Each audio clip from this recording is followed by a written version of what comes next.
तो दूसरा अध्याय, पहला अध्याय अर्जुन विषाद योग, कि अर्जुन बीमार हो चुका है, डिप्रेशन, पैनिक अटैक, ओसीडी का शिकार हो चुका है और निराश होकर के रथ के पिछले भाग में बैठ गया है। इसके साथ पहला अध्याय समाप्त होता है। तो पहले अध्याय में अर्जुन का रोग है, अर्जुन का विषाद है, अर्जुन अपनी बीमारी को छिपाने के लिए जो जो लॉजिक देता है, जो जो तर्क देता है, कृष्ण के सामने अपना ज्ञान झाड़ता है, अपनी गीता कृष्ण को सुनाता है, वह पहले अध्याय का भाग है। तो पहले अध्याय से हम सीख गए कि हम कैसे कैसे गलतियां करते हैं। बहुत सी गलतियां अर्जुन ने की, हम भी ऐसी गलतियां रोज करते हैं। तो पहला अध्याय काफ़ी महत्वपूर्ण है। पहले अध्याय से ही तो गीता की नींव पड़ती है, क्योंकि पहले अध्याय की जो बातें हैं वो 18 अध्यायों तक चलेंगी, क्योंकि पहले अध्याय में सारी बीमारियां आ गईं। जो सारे बीमारी के जो लक्षण हैं वो पहले अध्याय में आ जाते हैं। अब इन लक्षणों के ऊपर, इन लक्षणों के पीछे जो कारण हैं, उन कारणों के ऊपर कृष्ण आगे के अध्यायों में बताने वाले हैं। तो दूसरा अध्याय है सांख्य योग, जिसे ज्ञान योग भी कहा जाता है। तो ज्ञान योग क्या है, सांख्य योग क्या है, पहले इसे, हाँ जी, ये ओसीडी जो हुई थी सबसे पहले अर्जुन को हुई थी। पहले देखिए ओसीडी के लक्षण, ओसीडी थोड़ी सी अर्जुन से अलग है, लेकिन अर्जुन में जो ओसीडी के है ना, ओसीडी कई प्रकार की होती है। तो कुछ ओसीडी ऐसी है जो भगवान से संबंधित है, पाप से संबंधित है, वो ओसीडी अर्जुन को हुई है। कंटेमिनेशन ओसीडी से अलग है। तो ओसीडी एकदम से अपना रूप है ना वो नहीं दिखाती है, धीरे धीरे धीरे धीरे बढ़ती जाती है।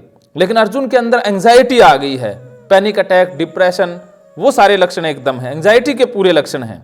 और ओसीडी भी एंजाइटी का ही भाग है। एंजाइटी को अलग तरीके से निकालना, एंजाइटी के लिए एक रास्ता निकालने के लिए रास्ता बना लेना, वो ओसीडी है। कोई एंजाइटी को हाथ धो के निकालता है, कोई अपने माफ़ी मांग के निकालता है। तो अर्जुन अवॉइड करना चाहता था, अपनी घबराहट, चिंता, डर से बचने के लिए युद्ध को अवॉइड करना चाहता है। तो ऐसा ही ओसीडी वाले अवॉइड करते हैं बहुत से ऑब्जेक्ट को, तो वो डेली रूटीन में बार बार करते हैं। लेकिन अर्जुन के लिए यही घटना है। लेकिन अर्जुन ओसी पर्सनैलिटी का शिकार हमेशा से रहा है। जैसे ज़्यादातर ओसीडी उन्हीं को ही होती है जो ओसी पर्सनैलिटी वाले होते हैं। ओसी पर्सनैलिटी डिसऑर्डर जिसे कहते हैं ऑब्सेसिव कंपल्सिव डिसऑर्डर। तो उसमें क्या होता है कि कुछ लोग बचपन से ही चिंता को पकड़ने वाले ही होते हैं। वो हमेशा चिंता में ही रहते हैं, दुखों में ही रहते हैं। वो दूसरों को दुखी नहीं कर पाएंगे, खुद दुखी हो जाएंगे। अगर कोई दूसरा उनको कुछ कह दे तो वो खुद को परेशान रखेंगे, लेकिन सामने वाले को कुछ नहीं कहेंगे। वो खुद को परेशान कर लेंगे लेकिन दूसरे को कुछ नहीं कहेंगे। खुद परेशान होते रहेंगे लेकिन दूसरे को ना कुछ कहेंगे, ना दूसरे से बात करेंगे। दूसरा दुखी ना हो जाए इसलिए दूसरों की खातिरदारी करना, उनकी रिस्पेक्ट करना, उनका कहना मानना। जैसे आपको लगता है, जैसे पत्नी को ये लगता हो पति नाराज ना हो जाए, तो वो सारा दिन दुखी भी रहेगी, पति को ये बुरा ना लग जाए, वो डरी डरी रहेगी, खुद बीमार रहेगी, रेस्ट नहीं करेगी कि सास को बुरा लग जाएगा, पति को बुरा लग जाएगा, ये हो जाएगा, वो हो जाएगा। तो वो ये खुद परेशान होते रहेंगे लेकिन दूसरों को परेशान करने की सोच ही नहीं सकते। और दूसरे इनको बहुत ज़्यादा परेशान करते रहते हैं, इनका शोषण भी करते रहते हैं, तब भी ये बोलते नहीं हैं। तो यस बॉस, हमेशा तैयार रहेंगे, हमेशा आज्ञाकारी वाले भाव में ही रहेंगे, बहुत आज्ञाकारी होते हैं। तो ऐसा अर्जुन रहा है। अर्जुन भी उसी पर्सनैलिटी का शिकार रहा है, क्योंकि वो अपने भाई की बात हमेशा मानता है। भाई उसे गलत भी कह दे तो भी वो सही मानता है। पितामह, धृतराष्ट्र कोई कुछ कह दे, वैसी क्रिया वो करने लग जाता है। सक्षम है, बहुत शक्तिशाली है, सबसे ज़्यादा पावरफुल भी है, लेकिन मानता हमेशा दूसरों की है, अपने अनुसार नहीं, अपने दिमाग से नहीं चलता, दूसरों के अनुसार चलता है। तो अब धृतराष्ट्र उसे कुछ कह दे तो मान लेता है, युधिष्ठिर कुछ भी कह दे, युधिष्ठिर तो ये कह दे कि तेरी पत्नी के भाई हम सभी पति हैं, तो भी मान लेगा। अगर वो युधिष्ठिर से कुछ भी कह दे उसे मान लेगा, अब माँ कुछ भी कह दे वो मान लेगा। तो ये उसी पर्सनैलिटी वाले हमेशा दूसरों की आज्ञा मानते रहते हैं, लेकिन कृष्ण किसी की नहीं मानेंगे। वो तो अपनी बात ही मनवा लेंगे सबसे, वो खुद नहीं मानेंगे किसी की, अपनी बात सबसे मनवा लेंगे। तो कृष्ण अलग सबसे ज्यादा पावरफुल पर्सनैलिटी है, वैसी पर्सनैलिटी तो कोई हो ही नहीं सकता। तो जैसे कृष्ण, अगर राम की जगह कृष्ण होते तो राम भी अर्जुन के जैसे ही हैं, उसी पर्सनैलिटी के शिकार से ही हैं कि राम हमेशा दूसरों की बातें ही मानते हैं, लोकलाज के लिए ही चलते हैं, सीता को भी छोड़ देते हैं, वन में भी चले जाते हैं। लेकिन कृष्ण होते राम की जगह तो दशरथ और कैकेयी को वनवास भेज देते, कोई ना कोई पपलुभेट कर ही देते, खुद नहीं जाते कभी। ऐसे कृष्ण तो ऐसे हैं चालबाज। तो कृष्ण अलग हैं, राम और ये मानने वाले लोकलाज के लिए, किसी ने कह दिया भी सीता इसके पास रही, ये वो गलत, तो सीता को ही छोड़ दिया, क्योंकि वो मर्यादा पुरुषोत्तम है। हाँ, कृष्ण की तो कितनी प्रेमिकाएं थी, गोपियां, कुब्जा। उसके अलावा भी कृष्ण ने तो जीवन में सारे खेल खेले, जो भी सामने आया, जो जिसमें मन लगा कृष्ण ने वो किया। किसी मान्यता को, किसी धारणा को मानने वाले नहीं थे। कृष्ण को तो जो मन में आया वो करना है तो करना है, कोई रोकने वाला उनको नहीं है। ना पाप को मानते ना पुण्य को मानते। अब राजाओं की उस समय रीत हुआ करती थी भी, कोई युद्ध के लिए राजा आए तो मैदान में जाना होता है सेना लेकर के। जरासंध आ गया युद्ध करने मथुरा में, तो कृष्ण युद्ध करने ही नहीं गए ही नहीं जाएंगे नहीं, बैठे अपने घर में। अब वो 3-4 दिन से वेट कर रहा है कि कोई युद्ध करने आए, मैं युद्ध करूं। अब कृष्ण जा ही नहीं रहे, तो वो अपनी सेना भेजता है भी, चलो देखो क्या बात है। तो सेना भेजता है तो गलियों में कीचड़ भर दिया, गलियों को बंद करवा दिया। अब जाए कैसे? तो कोई एक आधा जाए बेचारा, उसको मार दें चिपके मार दें ऐसे काम तो ऐसे हैं कृष्ण। हाँ, तो अब रात को जाके उनको टेंट को आग लगाए वो सोए पड़े, जाके टेंट को आग लगा देते जरासंध के। तो वो भाग गया जरासंध की, ये तो भाई बंदा कलाकार है। हाँ, किसी मान्यता को ही नहीं मानता है। अगली बार थोड़ी सेना लेकर के आएंगे, ज्यादा सेना नहीं लेके आएंगे, क्योंकि राशन पानी खत्म हो गया। वो कृष्ण युद्ध करने आए ही नहीं, अब राशन पानी सारा खत्म हो गया तो करे क्या। तो जरासंध भाग गया, वापस चला गया कि भाई ये तो बंदा ही और तरीके का है, मानता ही नहीं है। अब उसके बाद कृष्ण ने कभी 2 सेनाओं का युद्ध नहीं किया। अब किसी को मारना है तो उसके राज्य में जाएंगे भेष बदल के, उससे पहले दोस्ती कर लेंगे, दोस्ती करके फिर उसे मार देंगे चुपके से अकेले में। ऐसे काम करते हैं। हाँ भी, जिसको मारना है पहले दोस्ती करो, बहलाओ फुसलाओ, अकेला मिल जाए ठोक दो बस। सारे घर को उसके खिलाफ कर देंगे कि मंत्रियों को कह देंगे तेरे को राजा बना दूंगा, तेरे को ये कर दूंगा, बस टपका देते हैं, तुम लोग मेरा सहयोग करना। ऐसे करते तो कृष्ण के कारनामे तो ये है। तो कृष्ण की तो माया कृष्ण की ही है। तो कृष्ण जैसा इंसान, कृष्ण नीति की जरूरत है आज हमें, क्योंकि इस दुनिया में हमें रहना है तो हमें कृष्ण नीति पर चलना होगा। वरना लोग इतने तेज तर्रार हैं, वो भोले लोगों का शोषण कर लेते हैं। और ओसीडी वाले बड़े भोले होते हैं, बहुत सहनशील, बहुत ईमानदार, बहुत प्रेमी, बहुत अच्छे इंसान होते हैं ओसीडी वाले, क्योंकि तभी तो उनको ओसीडी हुई है। सबसे ज़्यादा ईमानदार, कभी भी किसी के साथ धोखा नहीं करेंगे। सारे लोग इनके साथ धोखा कर जाएंगे, लेकिन ये पता है हाँ, तो ओसीडी वाले लोग इस दुनिया में कृष्ण नीति के बगैर ठीक नहीं हो सकते। कि जैसे को तैसा, जो जैसा है उसके साथ वैसा ही व्यवहार करेंगे। कोई बेईमान है तो उसके साथ उससे भी ज़्यादा बड़ी बेईमानी करेंगे। कृष्ण तो ऐसा करते थे कि झूठे के साथ झूठा, सच्चे के साथ सच्चा, जो प्रेमी है उसके साथ अच्छे प्रेमी बन के मिलते थे, जो दोस्त है उसके साथ दोस्ती रखते थे। जैसा इंसान होता था वैसी उसके साथ मित्रता या दोस्ती या रिश्ता बना लेते थे। कोई उनसे प्रेम करता है, समर्पित है, तो कह देता कि शादी करनी है, वो शादी कर लेते थे। अब कोई राजा की बेटी नहीं, ज़्यादातर तो जो कृष्ण की पत्नियां हैं वो एक तो जंगल में आदिवासियों की लड़की है जामवती, हाँ, कोई राजा की बेटी नहीं है। तो इसके अलावा और भी बहुत और उनकी पत्नियां हैं। तो वो जैसे जो कृष्ण के ऊपर समर्पित है, सच्चा प्रेम करती है, तो उससे कृष्ण शादी कर लेते थे, इनकार नहीं है।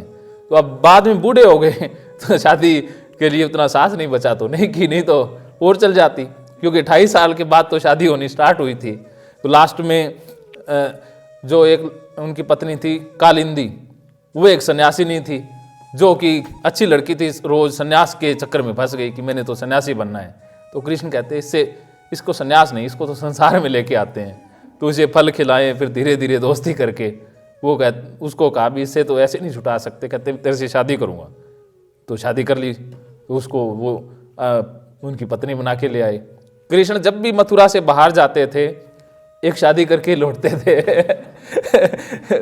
जब भी यात्रा करने बाहर जाते शादी करके ही आते थे। रुक्मिणी तो कहती थी भी आप जब भी बाहर जाओ मुझे पहले बता दिया करो, मैं एक महल बनवा के तैयार रखा करूंगी क्योंकि शादी करके ही लौटना है। द्रौपदी भी कृष्ण से शादी करना चाहती थी, लेकिन कृष्ण ने द्रौपदी से शादी नहीं की।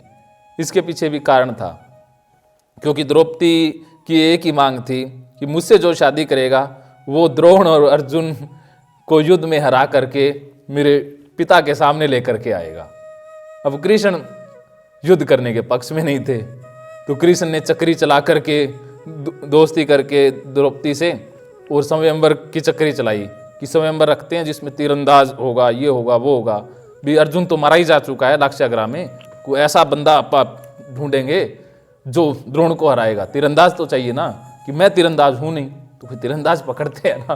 तो स्वयंवर रखा, उसमें वो जो पूरी प्रतियोगिता थी कृष्ण ने ही पूरा वो खेल रचा था। फिर अर्जुन को पहले ही ट्रेंड कर दिया भी तू ये प्रैक्टिस कर ले, तेरे को शादी करनी है, तो उसको सिखा दिया भी ऐसे ऐसे करना है। अब पंगा उसमें भी हो गया था, क्योंकि कृष्ण ने एक बार दुर्योधन ने एक राज्य चकितान पर हमला करके उसका राज्य छीन लिया था। तो कृष्ण ने खबर दे दी दुर्योधन को कि तेरी शादी है ना द्रौपदी से करवाऊंगा, तू चकितान को राज्य वापस दे दे। तो उसके सामने किससे सुनाए द्रौपदी के, तो दुर्योधन तो लालच में आ गया, अभी शादी करेंगे, तो चकितान को राज्य वापस दे दिया। तो दुर्योधन तो कृष्ण का प्रेमी बन गया, अभी कृष्ण तो शादी करवाएंगे, लेकिन कृष्ण तो चाल चल रहे थे कि राज्य दिलवा देते हैं, शादी तो आप और किसी से करवाएंगे। और भानुमति द्रौपदी की पत्नी, उसको जाके भड़काया है कि ये तो द्रौपदी के सपने देख रहा है कि ये तो और किसी के चक्कर में हो रहा है, तो उनकी लड़ाई करवा दी आपस में। ऐसे काम थे कृष्ण के। तो अब घर में लड़ाई रहेगी तो ये बंदा दूसरों पर आक्रमण करना, दूसरों को परेशान नहीं करेगा ना। तो अब जिनकी पति पत्नी का आपस में झगड़ा रहता है वो बाहर बिजनेस की या बाहर लड़ाई झगड़े की नहीं सोचेगा, वो घर में फंसा रहेगा ना। तो ऐसे फंसा के रखते थे कृष्ण दूसरे को। तो अब सेटिंग कर ली सारी, लेकिन द्रौपदी को पता लग गया भी कृष्ण ने तो सेटिंग और भी बिठा दी है, दुर्योधन के साथ बिठा रहा है। तो कृष्ण द्रौपदी कहती फिर मैं तो जरासंध से शादी करती हूँ कि वो द्रोण को हरा देगा, सबसे पावरफुल राजा है। तो किसी तरह से फिर द्रुपद और द्रौपदी को मनाया कि नहीं नहीं वो गलत बात थी, कन्विंस किया बड़ी मुश्किल से कि आपा तो शादी तो तेरी तीरंदाज से करवाऊंगा बढ़िया तरीके से। तो वहाँ पर तीरंदाज आगे भी सारे राजाओं को न्योता दे दिया, अब आगे तीरंदाज एक से एक बढ़कर। तो अब उसमें एक कर्ण भी शामिल था। अब कर्ण आ गया, मैं भी वो लक्ष्य भेद करूँगा। तो अब कृष्ण को पता भी ये बंदा तो लक्ष्य भेद करके छोड़ेगा। तो द्रौपदी को कह दिया भी तू कह दे भी सूत पुत्र है कि मैं सूत पुत्र से शादी नहीं करूंगी। तो द्रौपदी ने कह दिया भी सूत पुत्र से शादी नहीं करूंगी। तो अब वहाँ हंगामा हो गया कि ये कोई बात हुई। तो कृष्ण कहते हैं कि बीच बचाओ भी, अगर कोई नहीं जीता तो कर्ण को मौका देंगे। तो ये पंगा हो गया। तो इस तरह से मामला निपटाया। फिर वो एकलव्य आ गया तीर लेकर के, कहता मैं भी लक्ष्य भेद करूंगा, मुझे भी मौका दो। तो फिर कहा भी ये जो क्षत्रिय है पहले क्षत्रिय भी सारे आ जाएं, फिर ब्राह्मणों को मौका देंगे, फिर जो शूद्र जाति से था। तो इस तरह से जातिवाद का भी सहारा कृष्ण ने लिया। खुद कहते हैं भी जातिवादी कुछ नहीं कर्मों से होता है, लेकिन जब जाति का सहारा लेना पड़े भी, ये बला टालनी है एकलव्य नाम की, तो जाति का सहारा लेकर के उसे कह दिया भी शूद्रों को बाद में मौका देंगे, पहले क्षत्रियों को आने दो। तो ऐसे उसको साइड में किया। फिर ऐसे करके फिर अर्जुन को सामने लेके आए, फिर अर्जुन से लक्ष्य भेद करवाया। तो ऐसे कृष्ण ने बहुत पंगे किए जीवन में। तो कृष्ण से संबंधित अगर आप पूरी जानकारी लो तो मजा आएगा कि जिंदगी में ये इंसान बड़ा चालबाज है, ऐसा कुछ भी नहीं है। चोरी खुद कर लेते थे, इल्जाम दूसरे पर लगा देना। संयमंतक मणि चुरा ली थी अपने ससुर की, सत्यराजीत की। वो जामवंत से तो वैसे ही उससे लड़ाई करके भी उसके पास ऐसे ही नाम ले दिया था उसका, तो मणि तो कृष्ण के पास ही थी। तो बहुत कहानी सुनेंगे, आप पूरी करेंगे इस कहानी को। तो अभी कितना समय हुआ है? हाँ 3:17 हुए, अभी समय तो हमारे पास खूब है। तो दूसरा अध्याय आप कंप्लीट कर लेते हैं। तो दूसरा अध्याय है ज्ञान योग। अब ज्ञान योग क्या होता है? ज्ञान योग, ज्ञान कि हमें सत्य का पता चल जाए कि सत्य क्या है, असत्य क्या है, सच क्या है, झूठ क्या है, ज्ञान हो जाना। तो सबसे जरूरी है ज्ञान। ज्ञान के बगैर इंसान मशीन ही है। जानवर भी काम करते हैं, जानवर भी कर्म करते हैं, लेकिन उनके पास ज्ञान की कमी है, क्योंकि उनके पास चेतना नहीं है, उनके पास बुद्धि भी नहीं है। लेकिन इंसानों के पास बुद्धि भी है, चेतना भी है, सब कुछ है। तो इंसानों को ज्ञान की जरूरत है। लेकिन हमने ज्ञान किसे समझ लिया है? शास्त्रों को, या जो कर्म कांड है उसे ही ज्ञान समझ लिया है। वो ज्ञान नहीं है, वो अज्ञान है। ज्ञान है कि प्रकृति के नियमों के अनुसार चलना, प्रकृति के अनुसार चलना। सूर्य उगता है, नियम से उगता है, चला जाता है, भेदभाव नहीं करता ना। तो ज्ञान क्या है कि सब एक ही हैं, कहीं भेदभाव नहीं है। अपने कर्म में लगे रहो, कर्म ही महान हैं, अपने लक्ष्य पर केंद्रित रहो, ये ज्ञान है। तो ज्ञान योग में कृष्ण क्या कहते हैं वो अब जान लेते हैं। दूसरे अध्याय का पहला श्लोक, संजय बोले, उस प्रकार करुणा से व्याप्त और आंसुओं से पूर्ण तथा व्याकुल नेत्रों वाले शोक युक्त उस अर्जुन के प्रति भगवान मधुसूदन ने ये वचन कहा। अब क्या कहा भगवान श्री कृष्ण ने, वो जान लेते हैं। ओसीडी में ज्ञान का क्या महत्व है कि आपको पता लग जाए कि अरे गंदगी कहीं है ही नहीं, सारी चीजें ही तो इन्हीं तत्वों से बनी हैं। पोटी भी तो भोजन से ही बनी है, भोजन से खून भी बना है, आंसू भी बने हैं, वो गंदे नहीं हैं, तो पोटी कैसे गंदी हो सकती है? तो ज्ञान हो गया ना। ये ज्ञान है कि पोटी भी वही पदार्थ है, जैसे आंसू है, खून है, लार है, जैसे खाने से ही सारा शरीर बना है। तो शरीर बना है तो पोटी भी उसी खाने से बनी है, तो कैसे गंदी हो सकती है? तो ये ज्ञान हो गया ना। ये ज्ञान योग है कि पेशाब गंदा नहीं होता, छींटा गंदा नहीं होता, सारी चीज़ें शुद्ध ही हैं। तो ये ज्ञान है कि भगवान प्रकृति के नियमों का नाम है। भगवान कोई इंसान का या किसी शक्ति का, वो कोई प्रतिमा का, मूर्ति का नाम नहीं है। जो प्रकृति के नियम हैं, प्रकृति की जो शक्तियां हैं, वही भगवान हैं। तो ये जान लेना ज्ञान योग है। ज्ञान में हम दूसरों के अनुभवों से सीख जाते हैं कि दूसरों ने जो गलतियां की, उन गलतियों से हम बच सकते हैं, क्योंकि दूसरों ने करके देख ली तो हम बच सकते हैं ना। कि जैसे जहर खाने से मृत्यु हो सकती है या हो ही जाती है, तो आपको जहर खा करके देखने की जरूरत है नहीं है, क्योंकि दूसरों ने खाया, उनकी मृत्यु होगी। तो ये ज्ञान हो गया ना कि जहर तो भाई मारता है, तो हमें जहर के पास जाने की या खाने की जरूरत नहीं है।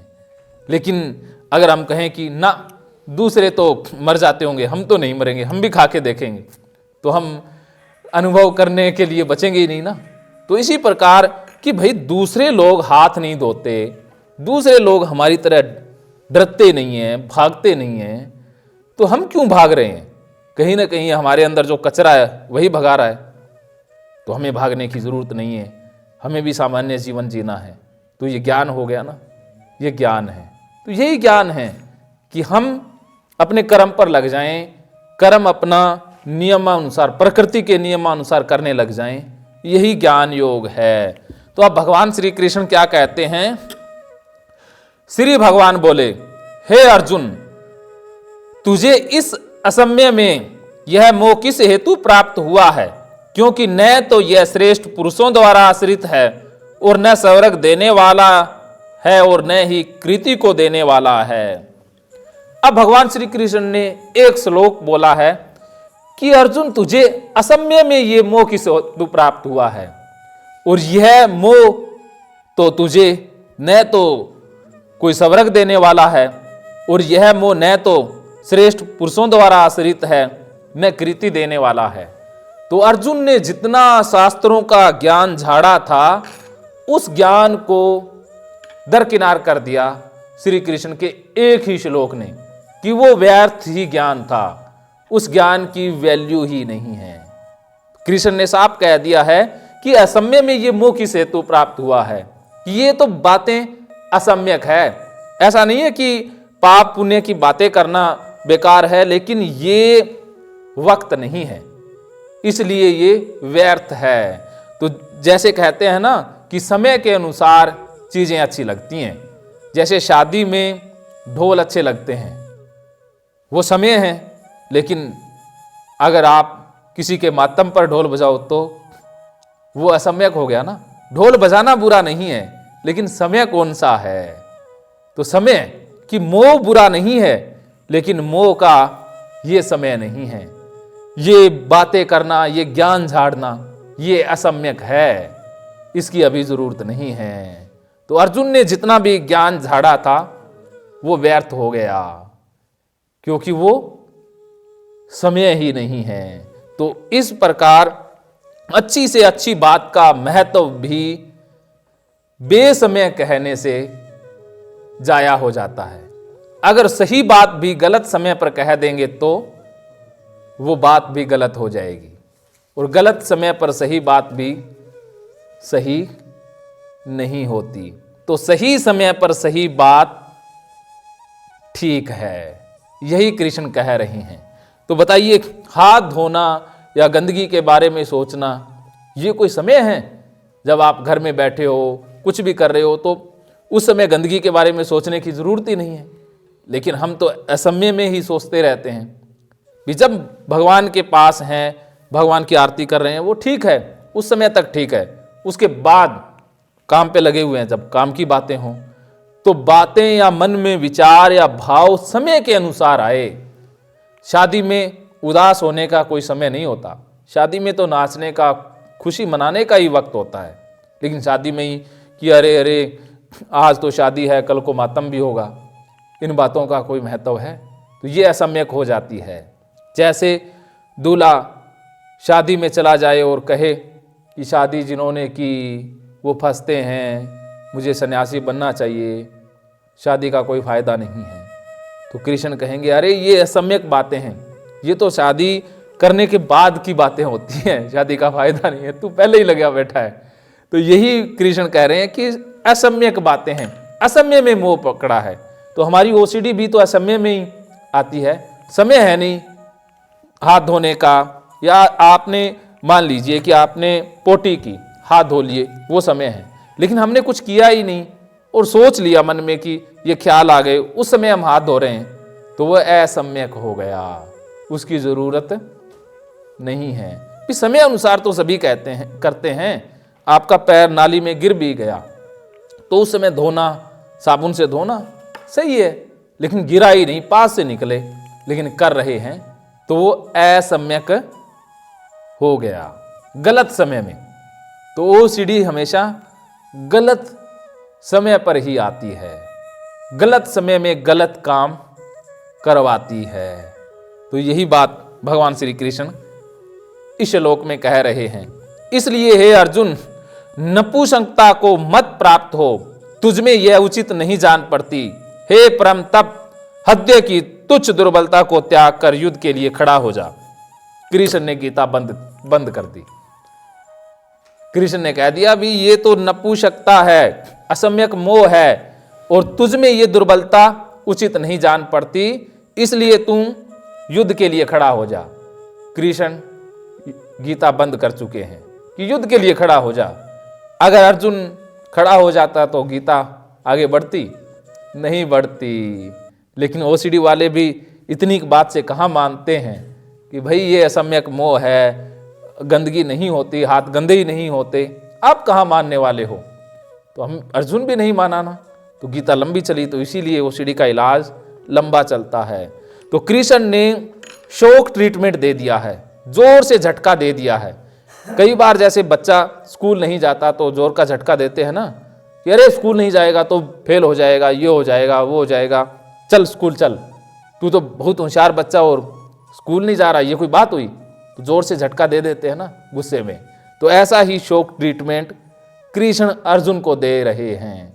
तो ओसीडी वालों को भी बहुत से शॉक ट्रीटमेंट देते हैं, लेकिन शॉक ट्रीटमेंट से बात बनती कहाँ है, क्योंकि बीमारी तो बहुत गहरी होती है, बीमारी तो बहुत अंदर तक होती है। अपने मूड में रहने दीजिए।